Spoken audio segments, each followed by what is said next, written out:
Adaling ko yan sa opisina namin. Pairam nga nitong planggana. Ha?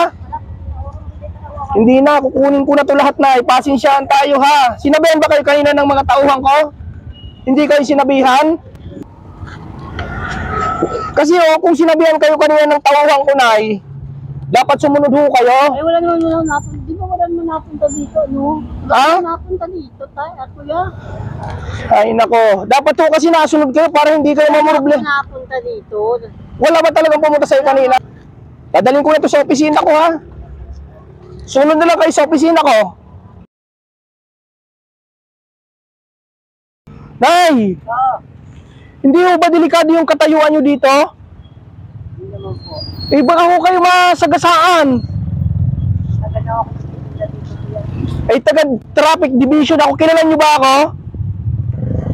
Eh bawal kasi dito na yung magtinda kasi baka kayo mahagip na yung mga sasakyan. Hindi na po kayo.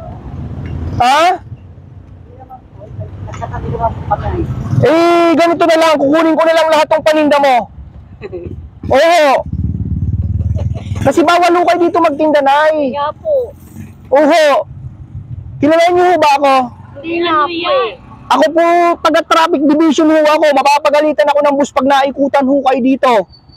Si ano yan? Si vlogger yan. Ito po ba si Sir Leo Kers? Nanay, ano? Vlogger yan. Ayaw maniwala. Kasi tinimbre kayo sa akin kanina na mayroon nga raw dito ho sa gilid. Kaya nga ho, pinabibidyohan ho kayo para damputin na lang itong mga paninda nyo. Ano ho? Kukunin ko na to. Kuya, yan lang naman talaga ang hanap buhay ko. Ano ho? Ano ho? Yan lang ang hanap buhay ko.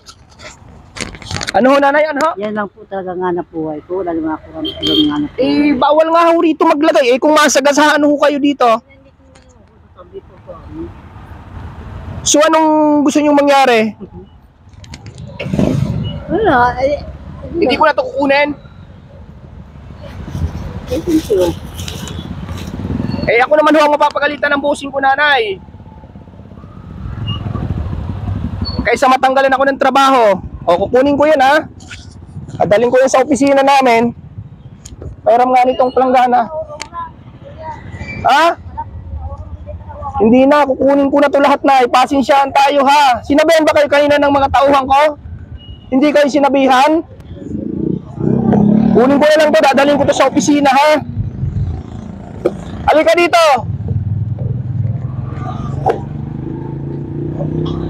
Ayan, magkano ho ba yan?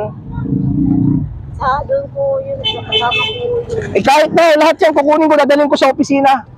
Dini ka nga, ano, para makita si nanay. Kasi kung sinabihan kayo kanina ng tauhan ko, Nay, dapat sumunod ho kayo. Ay, wala naman napunta. Di ba wala naman napunta dito, no? Ha? Wala napunta dito tayo, kuya. Ay nako, dapat ho kasi nasunod kayo para hindi kayo mamurble. Wala napunta dito. Wala ba talagang pumunta sa'yo kanina? Po, kayo pa lang. Kasi pinaikutan ko kayo sa mga tauhan ko kanina, oh. Nga po, yan o, ebidensya o. Pasensyahan ho tayo, Nay, ha? Walang sama ng loob. Kung gusto niyo pumunta kayo sa opisina ko ngayon, ha? Taga saan ho ba kayo, nanay? Taga saan ho kayo? Nagasili po. Sa Isili, saan? Ano, sa... Taga rito kayo? Oh. Pati ito. Dadalhin ko na ito sa opisina ko, ha?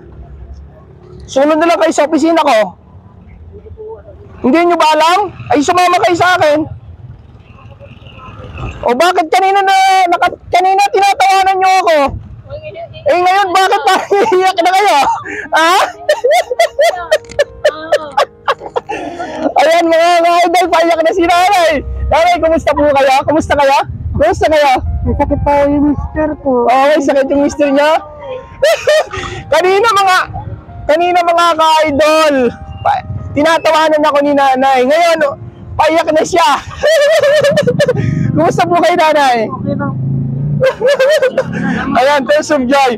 Nanay, alam mo ba, kanina ko pa kayo pinagmamasdan, marami pa kayong paninda. Ako si Kuya Leo kayo, kama si ate. Isa akong charity vlogger. Kumusta po ba kayo? Okay lang. O bakit po kayo naiyak? Magaling ba ako umarte? Kasi ito nga lang pong paninda ko. Pero naniwala kayo sa akin? Ha? Kasi muna sa ano nandun kami sa may ano, doon sa may 7-Eleven, pinaalis kami doon. O, ninervyos ka na. Pero bakit kanina tinatawanan mo lang ako? Narating po kayo doon. Nanay, mga ka-idol, napakasipag ni nanay, oh. Ito yung mga sinasabi ko na karapat-dapat nating tulungan. Eh nanay, magkano po ba yung halaga lahat nitong paninda mo sa tingin mo? Meron pa ba itong 500? Magkano ba ito? Sobra pa rin. Sobra pa po. Sa 800. 800 pa ito lahat? Ito, 200? Nanay! Na kayo umiyak. So, solvin ko na ngayon yung problema mo. Ubusin ko na ito lahat. Ha? Papakiwin ko na lahat, nanay. Ito, nanay, kanino po ito? Sa kaibigan ko po. Kasi nagpo-porsyento lang din po ako dyan. Ang bigay niya po sa akin ulit, ano, ang bigay 25 po yun. Kaya pasok ko po na 100. May tubo po kayong 15 pesos. Okay na po ba kayo? Smile na po kayo. Ilang taon na po ba kayo, nay? Alam niyo po, nanay, isa rin akong vendors. 63 po. Isa rin akong vendor sa palengke. Kaya pag nakakakita ako ng ganito, nauunawaan ko yung sitwasyon nyo. Kasi ito nilinis ng mister ko kanina, kahit na may sakit siya. Kasi para hindi na ako kami dito umatras na lang kami doon, para hindi mo kami yung mga sasakyan. Kaya gagawa nga wala namin yung paraan niya para hindi na lang kami sa taas.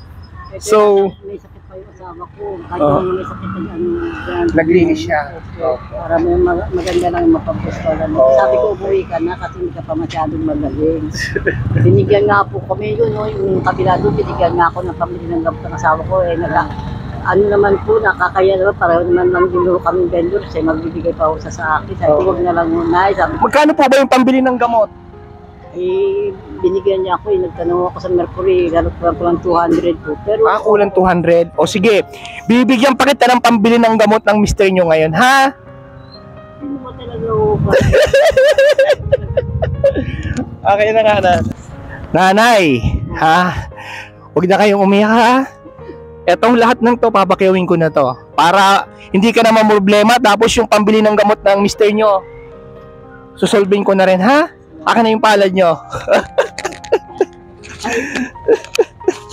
Okay? Akin na yung palad mo, nanay. Okay. 1, 2, 3, 4. Okay? Etong lahat na to, papakiwin ko na para wala na kayong itinda. Salamat po, sir. Ha? Salamat po. Ano po, nanay?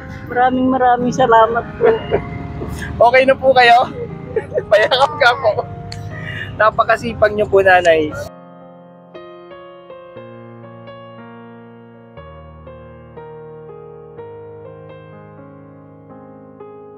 Araw pa ako dito na ako, alas 4. Sorry po, ha? Kala ko nahuli na naman. Bakit po ba naranasan nyo na po bang mahuli dati? Hindi, kasi pag bumabalik ko, pagka hindi daw pa ako kami umalis, mahuhuli na natin paninda namin. Kaya ang ginagawa ko, umalis na lang po kami. Naranasan ko din yung hulihin ng hulihin, itaboy ng itaboy. Nagkaroon ako ng phobia na mapalayas na naman ako. Sabi ko, pag ako napalayas na naman dito, wala na akong hanap buhay. Joke lang po yun. Kanina po, pinagmasdan ko talaga kayo na nagsisikap kayo magtinda. Ganyan din kami, nagsisikap. Kaya nga kumita nga ako ng konti, pinauwi ko na lang sa mister ko kasi sabi niya nga mag-agree pa nga daw sa Ramdam ko ang saya ni nanay, mga ka-idol ko, dahil ubos na ang kanyang mga paninda at nasolve pa ang problema niya na pambili ng gamot para sa kanyang mister. Ano po, nanay?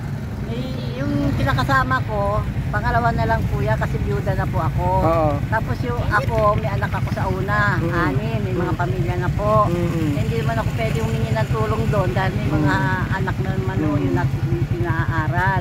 Okay. Pasalamat na lang ako kung bigyan nila ako, kung hindi salamat po. Pero nanay, napakasipag niyo po. Saludo po ako sa inyo, ha? Salamat. Sana tularan kayo ng iba na naghahanap buhay ng maayos. Ha? Okay. Nanay, ito lang yung kukunin kong balinghoy ha. Ito itinda mo na lang ulit. Ha? Masarap talaga sa pakiramdam mga ka-idol ko ang makatulong tayo sa ating kapwa kahit sa pinakamaliit na bagay. Lagi natin tatandaan mga ka-idol ko, maliit man yan sa ating paningin, pero sa iba napakalaking bagay na. Kaya lagi natin pipiliin at bibigyan ng pansin yung ating mga kababayan na talagang nakikita natin na nagsusumikap at lumalaban ng patas sa buhay. At kung makikita nyo ito si nanay sa may gilid ng public market ng Mindes, maaari nyo po siyang bilhan mga ka-idol ko, at talagang makikita naman natin kung gaano siya kasipag at nagpupursigi para sa kanilang pamilya. Salute ako sa iyo nanay, sana lagi kayong makakaubos sa inyong mga paninda.